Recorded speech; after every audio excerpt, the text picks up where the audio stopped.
reality, my mentality. Everything changes so rapidly, and I'm ready for the never-ending fire. Dancing with my deepest, dark desires. Miracle, how empirical. Don't know anything quite hysterical. Everything around me transpires as I fulfill my darkest desire. Before I start the video, I just want to let you all know that the gameplay you see in the background of FNAF 4 is from the YouTuber Father, and I'll leave the link in the description to the video that I used. Without further ado, let's just get into the video. Yo, what's going on, guys? Impulse7 here, and yesterday I read Into the Pit for the first time. I know the book is over a year old, but I've just never read it, and I don't know why. I guess I'm just not a huge fan of reading, but after Blackbird, I started actually wanting to read the Fazbear Frights books. Especially the upcoming books, which is why I read Blackbird and why I pre-ordered the Cliffs, and I really can't wait for that book. Anyways, while I was reading the first story, Into the Pit, obviously, I noticed a bunch of details that I've never seen or heard anybody talk about. I'm not really sure why. Maybe it's just that I'm overthinking things, or maybe they're just details not too important to the lore. But either way, I'm going to talk about each and every detail I found, and then I'll briefly talk about how I felt about the story. Also, I'll be doing a similar video, or two similar videos, after I read To Be Beautiful and Count the Ways.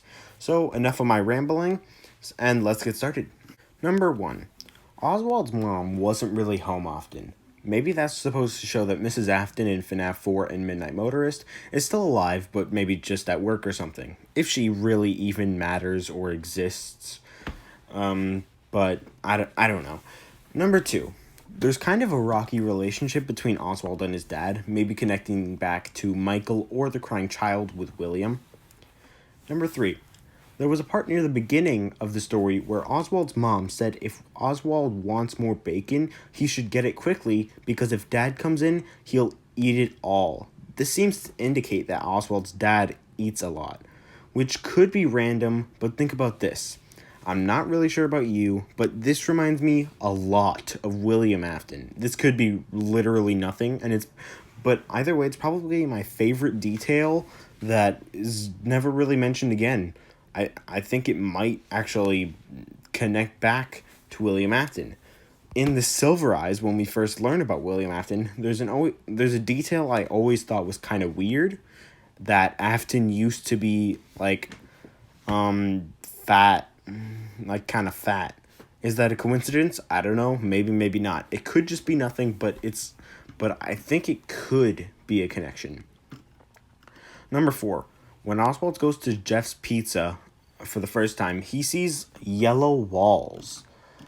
He sees yellow walls, but he's able to slightly see shapes on the walls, but they only looked like shadows on the wall. This might be a stretch. In fact, I think it probably is just a stretch. But it's interesting that the shapes are described as shadows behind the yellow paint on the wall. The shadow animatronics seem to be, shadows of Fredbear and Spring Bonnie, or Fredbear or Golden Freddy, respectively. And both those characters are yellow. Coincidence? Probably, but still worth mentioning.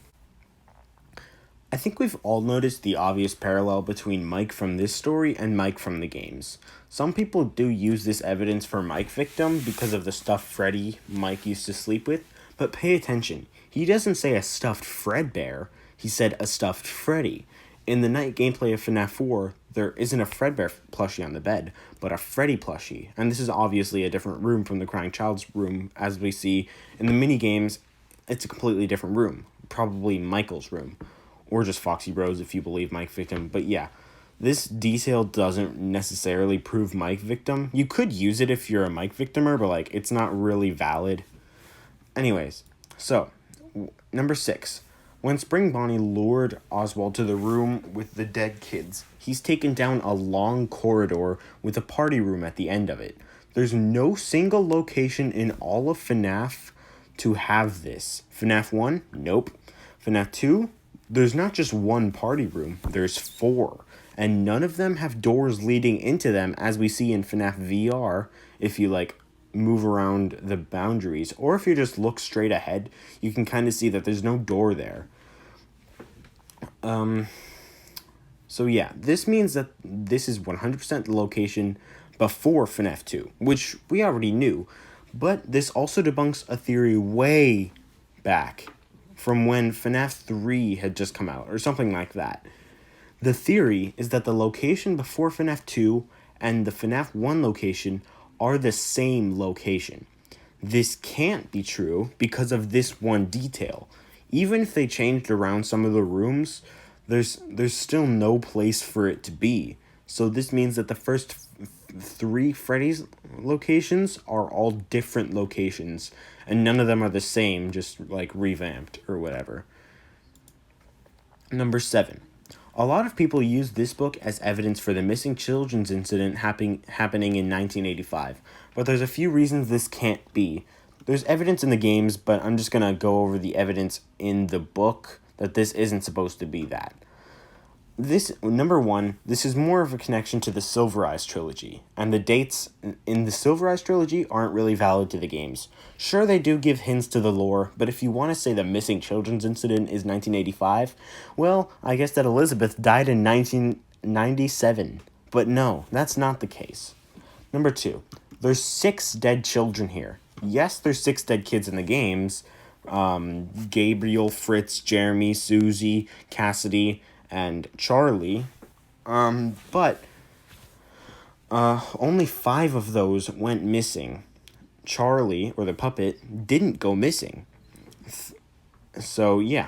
Number 3, the only times we are told about when Oswald is in 1985 are the times when he sees Spring Bonnie, but he only sees him twice in the story.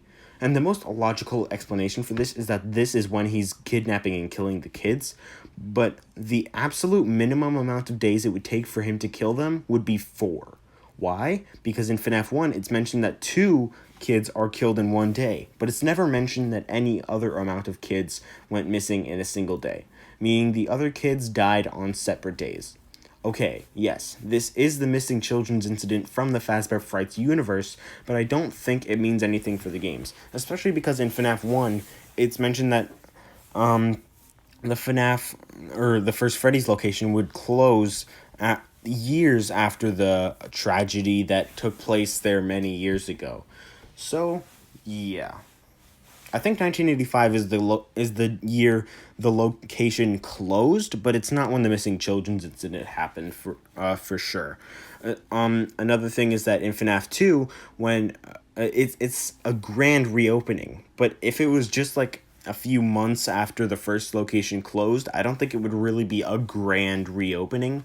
So it had to be like probably a year or 2 after it closed for the first time, and that hints to probably 1985. Number 8. As I think most of us know, Spring Bonnie becomes Oswald's dad. I think this goes to show that Oswald is a parallel to one of William's sons. Which son, though? Well, there's already a Mike parallel in this book, so I think more likely the Crying Child. Although, in the real Jake, there's also two Crying Child parallels, but yeah, there's more evidence to support this. Another thing is that Spring Bonnie brings him home, and when he does, Oswald starts to cry because he's scared, like the Crying Child does all the time. Granted, if it was you in this situation, you probably would too, but I still think it's a valid connection. There's also the fact that Oswald gets bullied by a tall kid named Dylan, which could parallel the Crying Child getting bullied by Michael. This could, Oswald being a parallel to the Crying Child could also connect back to the "Don't you remember what you saw" line. Possibly, sorry.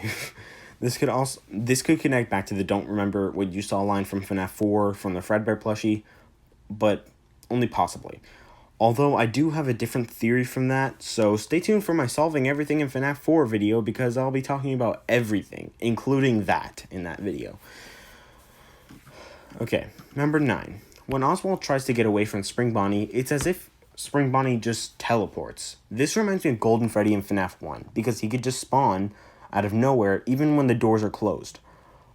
For us, yeah, we have to put the camera down to see to see him, but from Mike's perspective, he just pops up out of thin air, like as if he just teleports in. So I thought this was an interesting detail that Spring Bonnie here just did virtually the same thing.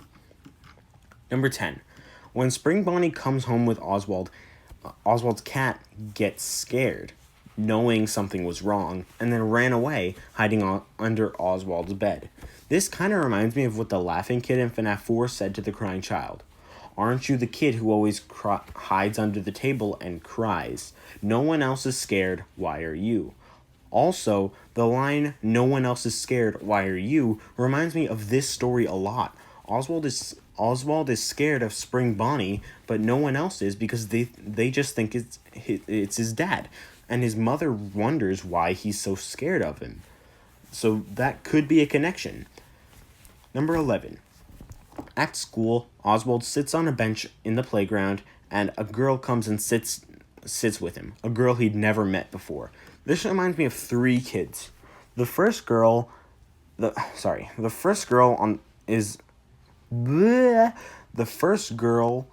it reminds me of is the girl on the playground in the FNAF 4 minigames who the crying child talks to. But the other characters that she reminds me of, I think, have more evidence. But who knows, it could symbolize all of them. The girl had curly black hair and big brown eyes. Who does this remind you of? If you said Cassidy, you have similar thoughts to me. She has black hair, just like Cassidy, but the Irish meaning of the name Cassidy means curly-haired, which is one of the ways that people were able to connect Andrew from the Stitch Wraith stories to Cassidy. So yeah, I highly doubt this is a coincidence. Plus, they also ask each other questions, mostly the girl asking Oswald questions, and then Oswald answering. This reminds me of the conversation between Crying Child and Cassidy in the logbook. But what do you guys think? Let me know in the comments. The final kid this reminds me of is Gabriel, the boy who possesses Freddy. This girl on the bench with Oswald is named Gabrielle, very similar to Gabriel. Plus, she has brown eyes, similar to Freddy's color scheme. Number 12. When fighting Spring Bonnie opens his mouth, revealing sharp teeth. This reminds you of the Nightmares, and most likely Nightmare Fredbear, because in Hide and Seek, Shadow Bonnie represents Shadow Freddy / Nightmare, so it would make sense for Spring Bonnie to represent Golden Freddy or Fredbear. It's just an idea, but it does make sense, since the bunny shadow represents a bear shadow, so a golden bunny representing a golden bear doesn't seem too far-fetched. Yes, previously in the story, he's represented as Spring Bonnie / William Afton killing the kids, obviously, but the sharp teeth thing, I think, is a Fredbear parallel. And that's it. Those were all the details in this book I could find in this story alone that no one else seems to have noticed, or at least hadn't talked about. Like I said, maybe I could just be overthinking things, or these things just don't have a big impact on the overall lore, but I think they're pretty interesting nonetheless. Anyway, now on to my opinion on the story. I don't think it would surprise you that reading the story yourself is much better than just watching the taco summaries, which is why I've started wanting to buy the rest of the Fazbear Frights books, so I can see how good they are for myself. I used to say Into the Pit was probably around the middle in ranking all the stories, and I'd give it an 8.5 out of 10 when I just watched the taco summaries. I really did like it. But after reading it myself, I'd say it's probably my 5th favorite Fazbear Frights story overall. And I give it probably, I think, a 9.6 out of 10. The story was great. The animatronic was epic. The characters, especially Oswald, were compelling. And I think it was just written really well. It was the first ever Fazbear Frights story, and I definitely think it still holds up well in comparison to the later stories, and it was definitely worthy of being the first story in the whole Fazbear Frights series. And I think most people would agree with that. Anyways, that's my opinion on Into the Pit and the details I found. In conclusion, I just love this story. I really do. I'm not the biggest fan of To Be Beautiful and Count the Ways just based on taco summaries, but I am excited to read them, because like I said, the stories are a lot better when I read them myself. You get a lot more details and lore hints than just when you watch the taco summaries. So yeah, I hope you all enjoyed this video. Remember to join my Discord server if you haven't already. Link will be in the description. If you like this video, please do consider subscribing to my channel. Like I keep mentioning, I'm working on a video on FNAF 4 and solving everything in the entire game. I've been working on that video harder than I've worked on any other video on my channel. I'll be covering everything from the protagonist to the shadow animatronics to what's in the box. If you want to see that, then please do subscribe so you don't miss out whenever it comes out. One more thing to mention before I end the video. Recently, new FNAF AR emails were leaked, and they seem to hint at Michael Afton still being alive. And if you think that's stupid, well, why exactly do we still receive the certificate of completion after the fire when Michael is supposedly already dead? He wouldn't. Maybe it's just for us, but that doesn't make much sense. Maybe he could be dead, but this email definitely makes me think he's still alive. But what do you think? Do you think Michael died, or is he still alive after the FNAF 6 fire? I think it would be more satisfying if he died, but it seems more likely that he's alive. Let me know in the comments what you think. If you want a bit more information on this email, go check out Arcade Endo's video on it. And while you're at it, subscribe to him. I know I always shout him out, but he's really underrated and really deserves more subs. Link to his video on those FNAF AR emails will be in the description. So yeah, I'm going to end this video there. I really hope you all enjoyed it. If you did, please do leave a like and subscribe. I'll see you all in the next video. Impulse Evan out. Peace. Bye, guys.